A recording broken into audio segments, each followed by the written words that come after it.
how to install Microsoft Office. And if you would like the software, please leave the comment.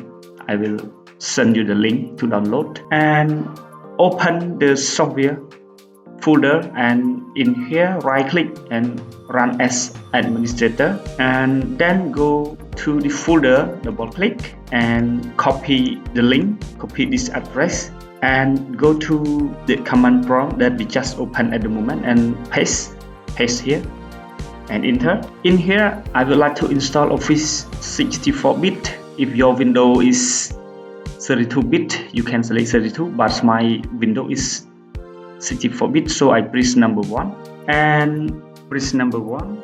So I will turn on Office Pro Plus and Project Pros and Vision Pros. So I press G letter, you see it on, and I press W and press Y and then press number 0 to proceed. So number 0, and the app that turn on will be installed in the PC.